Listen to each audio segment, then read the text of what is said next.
আপনি কথা শুনতেছেন? হ্যাঁ, শুনতেছি শুনতেছি। ওকে, বাংলাদেশে কবে গেছিলেন, কি হয়েছিল, কেন আপনাকে বাংলাদেশে পাঠানো হয়েছে, এ বিষয়ে ফুল ডিটেলস বলেন। আমি 12 তারিখে কস্তুরা থেকে মেসেজ আসে আমার থেকে, মানে আরো অনেক আগে মেসেজ আসে। তো 12 তারিখে আমার ডেট টুর্নামেন্ট দেয়। তো আমি বললাম আমি ওখানে যাবো না, দালালকে আমার যে আনছে সে বললো সমস্যা নেই, তুমি স্পন্সর আসছো। এর আগে আমি 2 বার এখান থেকে রিটার্ন আইসি, আমরা পাঠাই দিছে, বলছে পেট পত্রের কাগজ তোমার মাঙ্কা। তো আমার ওখান থেকে পাঠাই দিছে। তো দালাল বলতেছে এবার উকিল ধরছে, তোমার ফিঙ্গার হয়ে যাবে, তুমি আসো। তো আপনাদের এখানে আমি তো আবার ওই ইয়ার জন্য আজিলের জন্য আবেদন করছি। তো আমি ওইখানে গেছি পরে ওখানে দালাল আর উকিল পাঠায়নি, আমার ভিতরে গেছে পরে তারপরে বলতেছে তোমার পাসপোর্ট নিয়েছে। এখান থেকে নেওয়ার পরে বলতেছে তুমি ওয়েট করে ও কিছু কাজ কাম করে আইসা বলতেছে তুমি কি বাংলা ইতালিয়ান জানোস? তো আমি বলতেছি না, আমি জানি না, আমার একটা বাংলাদেশি ভাই আছে ওখানে পরিচিত হয়েছে। সে বলছে সেও তো ভালোভাবে বোঝে না। তো যাই হোক, তারপর কিছুটা ফর্ম দিল, ফর্ম দিয়ে সে পূরণ করে ফেলে। বসে বলতেছে তোমার কি 500 নাম করে উকিল আছে? আমি বলতেছি এখানে তো আমার 500 নাম করে উকিল নাই। তো আমি দালালকে ফোন দিচ্ছি, দালাল বলতেছে হ্যাঁ তোমার 500 নাম উকিল এর আছে দালালের, সেই উকিল পাঠাইব কালকে। আর পরের দিন 13 তারিখে 1টার সময় আমাকে কোঠায় নিব। তো সেই উকিল পাঠাইব। সে কি করলো, উকিল আর পাঠায় নাই, সেখানে একটা উকিল নিয়ে, মানে ওই জায়গার এক উকিল নিয়ে সে বলতেছে তুমি কি, তোর কি কোনো আত্মীয় স্বজন এখানে আছে? আমি তো বললাম আমার তো এরকম কোনো আত্মীয় স্বজন নেই, টাকা পয়সা তুই দিতে পারবি? আমি বললাম না, আমার তখন তো আমার কাছে টাকা নাই। এরকম কথা বললাম। বলার পরে সে ম্যাজিস্ট্রেট বসলো, দোভাষী যে নিচ্ছে, ইন্ডিয়ান দোভাষী নিচ্ছে, তার কথা একটা বুঝি না। হ্যাঁ, তারা এরকম কাজ টাজ করে বলতে তোর দেশে পাঠায় আজকে রাত 10টা বাজে ফেলায়। আচ্ছা, 10টা বাজে ফেলায়। আমি বললাম কি কারণে?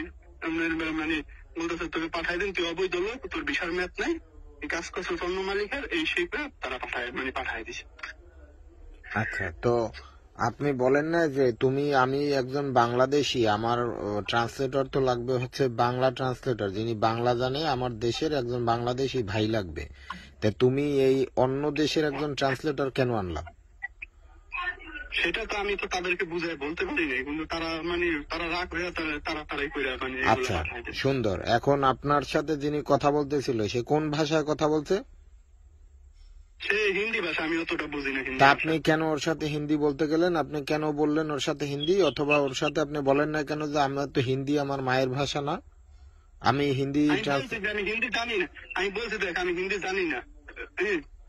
আচ্ছা, ওকে। তারা বলতেছে আমি বলছিলাম আমি অল্প অল্প ইংলিশ জানি, তারা পুরো ইংলিশ বলতেছে। ইংলিশ তো আমি ততটা বুঝি না। আমি বলতেছি ইংলিশ পোকো, মানে আমি পারি ইতালিয়ান, আমি বলছি ইংলিশ পোকো জানি না। তুই তাকে কবি না যে তুই পুরো পারস না এলাকাতে এই লোক আনছি। আমি হিন্দি তো আমি আমি এটার জন্য ওদের সাথে জজ পুলিশের সাথে তর্ক করছে যে ভাই যে ভাষা আছে তোরা আনুস নাকি, আমি এতটুকু বুঝছি। কিন্তু তারা কথা বললে এরকম কাজটা করছে। ওকে, এখন আমার আর একটা কথা হচ্ছে, আর একটা প্রশ্ন আপনার কাছে, সেটা হচ্ছে এই ঘটনাটা কত তারিখ, কবে? এটা 12 তারিখে আমাকে নিয়ে ওইখানে রাখে এক রাত্র। 13 তারিখ 1টার সময়, 1টার সময় জজের কাছে উঠায়। রাত 10টা 45 মনে হয় আমার ফ্লাইট করে পাঠায় দেয়। মাস উল্লেখ করেন। মানে এই মাসে, এটা কি মাস চলে? এই মাসে, এই মে মাসের 12 তারিখ, তাই তো? হ্যাঁ, এই মে মাসের 12 তারিখে। আচ্ছা, ওখানে বাংলাদেশ এম্বাসির কোন লোক গেছিল আপনার কাছে?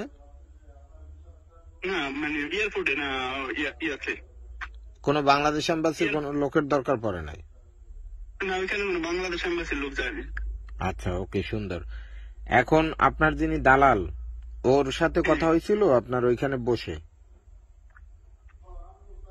ওইখানে বসে তো মানে ম্যাজিস্ট্রেটের সামনে বসে কথা হয় নাই, কিন্তু ওই কস্তুরাতে কথা বলছিল ওই লোক দালালের সাথে।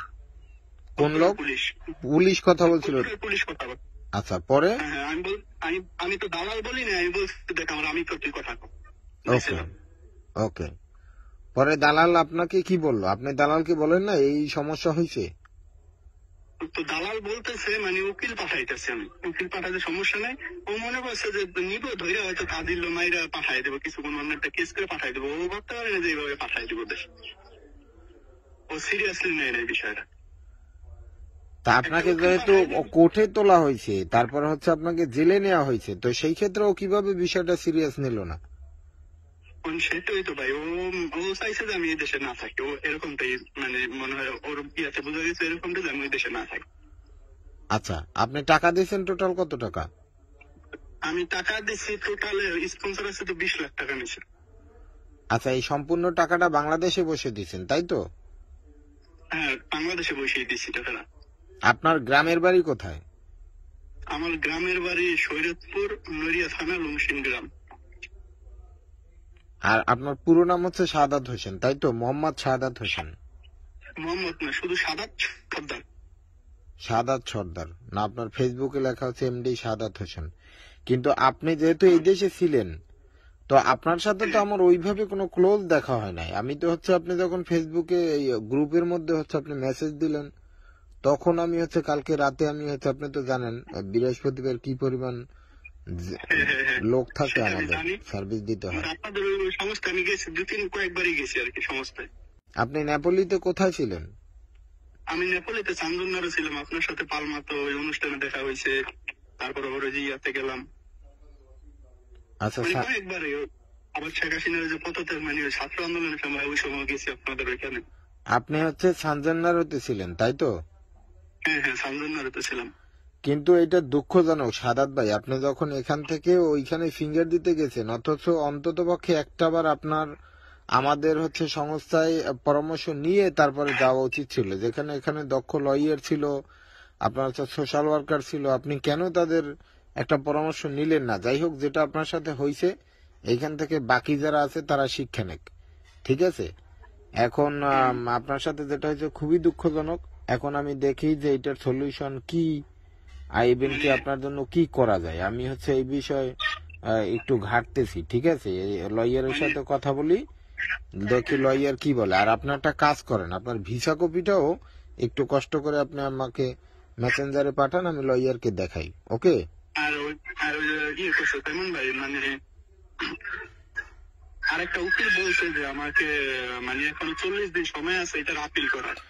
কোন এটার ভিতরে আমার যে কাগজ দিয়েছিল সেটার ভিতরে লিখে দিয়েছে 40 দিন সময় আছে আমার আপিল করার ওখানে।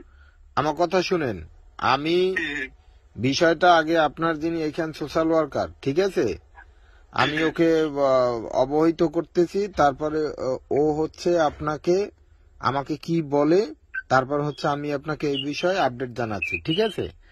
আর আপনি এইটা ফিঙ্গার দিতে গেছিলেন কোথায় বলছেন? জেনোভায় ফিঙ্গার দিয়েছেন তাই তো? ওকে, আপনি টেনশন নিন না, দেখি আমি কি করা যায়। হ্যাঁ, আমি আমার সেরাটা দেওয়ার চেষ্টা করতেছি। ওকে? হ্যাঁ ভাই, একটু দেখেন। আচ্ছা, আমি বিষয়কপিটা পাঠাতে জানাই ভাই, ভালো এখন মন্দ যে একটা জানাই। ইনশাল্লাহ ইনশাল্লাহ, অবশ্যই আপনার টেনশন, তবে হুট করে কিছু করেন না। আমি দেখতেছি আপনাকে 1-2 দিনের মধ্যে আমি রেজাল্ট দেবো, ঠিক আছে?